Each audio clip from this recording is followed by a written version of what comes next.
Today, the England squad for the upcoming Summer Games is announced. I'll be showing you my live reaction to the full squad announcement, and then my thoughts on it, who's missed out, who I think should have got in, and I'm very interested to open up a discussion in the comments as to who you guys believe may have had those things happen to them as well. So, without further ado, let's see who's made it on that plane. Here we go! Right, the squad is out, and this is who's in it. So, 3 goalkeepers. We got Jordan Pickford, Nick Pope and Aaron Ramsdale. I don't think anybody in the world would be surprised at that.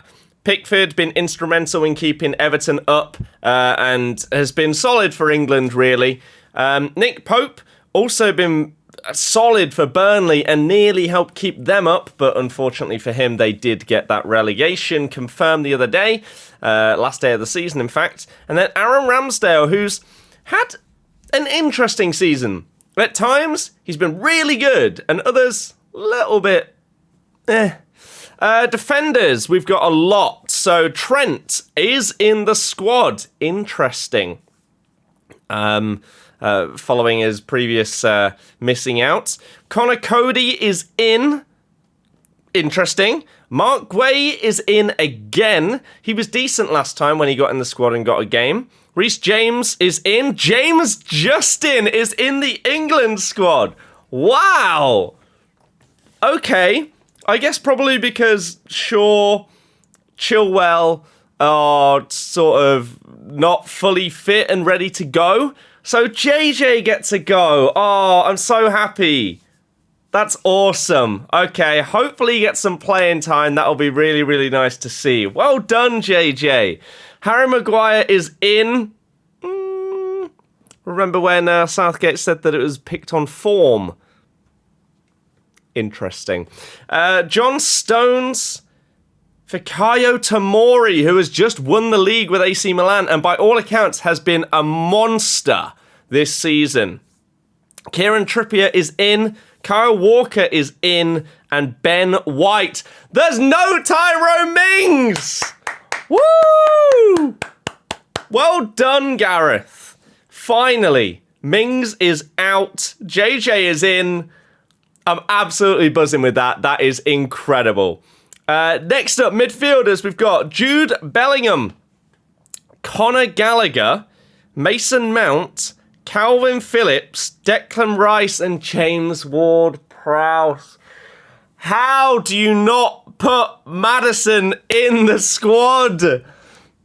What are you talking about? Oh my God. How? What is wrong with you? Okay, and then the forwards, we've got Tammy, who's done very, very well for Roma this year. I think he's sat on 18 goals, or was last time I checked. Jared Bowen, deserved call-up. He's been absolutely incredible this season.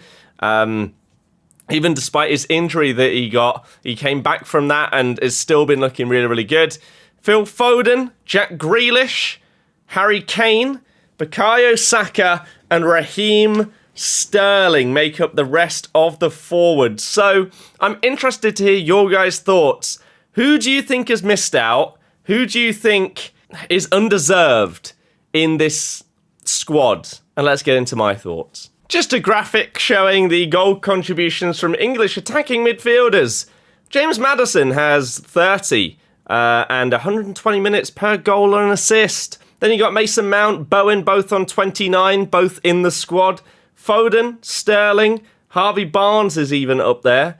Bellingham, Saka, Smith Rowe, who does not get a place, and Conor Gallagher. So the goalkeepers, I think that's fine. I think that the goalkeeper selection is expected and understandable. I'm not really sure if any of you guys will disagree with the 3 choices that are there. Pickford, Pope, Ramsdale, good selection. That's fine. Now the defence. I don't know if I would have ever thought that I would say this sentence in my life based on how he has performed in the past, not just for England, but for Spurs as well. I think Eric Dyer is unlucky to miss out on the England squad right now. He has actually had a great season. Under Conte, he sort of got him playing in that centre-back role in a really, really good way.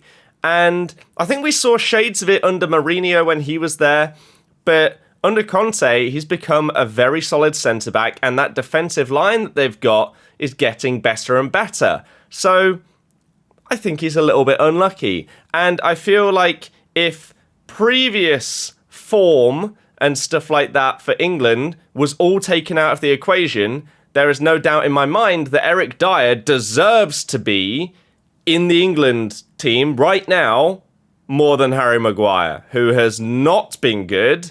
He's been a liability for Manchester United. He's not been their only problem, but he's been a problem.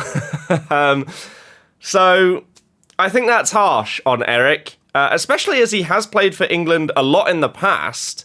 You'd think that he potentially would have had that sort of leg up on other people, because that seems to be what people get in the England squad for, is because, oh, they played for us before, I'll put them in again. But that is that. Tomori, really, really good to see him in there after the season that he's had, and also recognising players that are English that are playing outside of the Prem, which hardly ever seem to get a look in. It's really, really good that that is actually seeming to happen now. Obviously, Tammy as well, and Bellingham is a step in the right direction. Now, it's not as if there's absolutely loads of English players abroad that are doing incredibly well and deserve to be in England squads, but you do have some dotted around that are like up and coming. For example, Noni Madueke at PSV. Reece Nelson out in the Eredivisie as well. You've got Maitland-Niles at Roma alongside Chris Smalling. So you've got some out and about. James Justin, I'm really, really happy about. I feel like he is in mainly because of injuries to other players. He had a really, really bad injury that he came back from, and is able to play on the right or the left for Leicester. And it's really, really nice to see that he is most likely going to get a chance at left back or left wing back in at least one of these England games, which, considering they're against Hungary, Germany and Italy, is really, really good experience for him. And I'm interested to see how he's potentially going to be utilised, because for Leicester, going forward, he's really, really good. The way that he has this engine on him, so he can sprint up and down the pitch, and it doesn't seem to matter to him. His stamina is incredible, and his attacking threat is really, really good. So I'm very excited to see more of JJ in an England shirt going forward. Harry Maguire is the interesting one, because, again, it kind of brings up, what do you get into the England squad for? Southgate has previously said that it isn't based on like your experience and stuff in the past. It's based on form, and players should be picked on form, not who they play for and what they've done before. So by that logic, why is Harry Maguire anywhere near the squad? It's a tricky one, because you can't say that he's been awful for England in the past. He was actually really good at the previous World Cup. It was quite a while ago now. He was decent in the Euros as well. But, I mean, maybe even if you have him in the World Cup squad, he doesn't deserve to have his place in this squad based on how he's been playing. So, surely, when it isn't a World Cup, you can afford to give that chance to someone else instead? I don't know. I'd be interested to hear your guys' thoughts on that one. So, the midfielders then. Jude Bellingham. Very, very good player. Potentially going to be the future of England, right? I don't really think that people will be upset at him being in. Calvin Phillips and Declan Rice. Rice has had an unbelievably good season. I put him in my Prem team of the season. I thought that he's been absolutely fantastic, and one of the reasons why West Ham got so close to getting that Europa League, football, and were pushing for Champions League for a long time. Calvin Phillips, Very, very good player. However, only just come back from injury. And I don't even know if he's fully fit, to be honest with you. So he's been he was very good for England in the Euros, and he has been very good for Leeds. But interesting on that one. Mason Mount has had very, very good numbers this season, and I'll put those on the screen for you in case you don't know. He has had a good season, and it's sort of gone under the radar. He had, I think, 2 years ago, or maybe it was last season, he had a very, very good year where everyone sort of went from thinking, oh, okay, it's just Chelsea fans that are massively bigging him up, to this guy's actually pretty good. And he's continued it this season with his form. Chelsea have been a bit hit and miss, but Mount has been quite consistent and again has those numbers which get him in the squad. Then we come to Conor Gallagher and James Ward-Prowse. Now, Ward-Prowse is a solid player.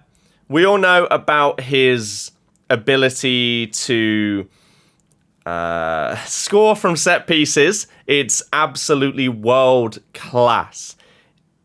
Is that the reason why he's in this squad? I'm not sure. Conor Gallagher, I feel, had an incredible first third of the season. After that, form, numbers, everything just sort of dwindled a bit as the rest of the season went on. He did get a call-up for England previously, and he did perform quite well. However, and I don't believe that there is any... I try to be as unbiased as possible when it comes to Leicester. I don't think there is any bias in saying there is no world where James Maddison doesn't deserve to be in the England squad. Now, in the past, I think if you'd have said that, then it probably would have been a bit biased because he just hasn't been consistent enough. He hasn't had the performances, the numbers, the goals, the assists that he's had this season. He's been amazing. Really, really good. And it is just pretty mind-blowing to me that what more can he do, really, in order to get into that England squad than what he's done this season? Even off the ball, like when he's not getting goals or assists, some of his vision and his passing ability is incredible. His, like, receiving the ball on the half turn and then beating a man, dribbling in tight spaces. You don't get that from those two there either. So I think he will be feeling absolutely gutted. And I think if he starts the new Premier League season in any kind of form close to what he's played the entirety of the season just gone and doesn't get in the World Cup squad, questions genuinely need to be asked of Southgate as to, what are you talking about? You've previously said that players get picked based on their performances, their form. Nothing else should really come into it. So I just don't really get it, to be honest. I'd love to see Dewsbury Hall in the England squad in the future.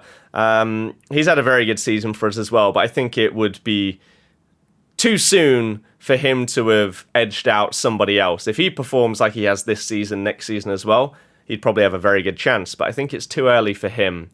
But how Maddison doesn't get in, I don't know. Like, the first two names in the England squad should have been Maddison and Bowen.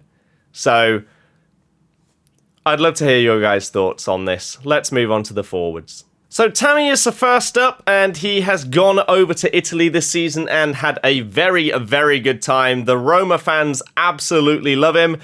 I, unfortunately, had the displeasure of going to see Leicester lose to Roma with a Tammy Abraham goal, a powerful thumping header from a corner, and yeah, they absolutely love him over there, and it has made his form just incredible under Jose Mourinho over there. So yeah, fair play to Tammy. Hopefully he gets the game time that he deserves for his performances this season.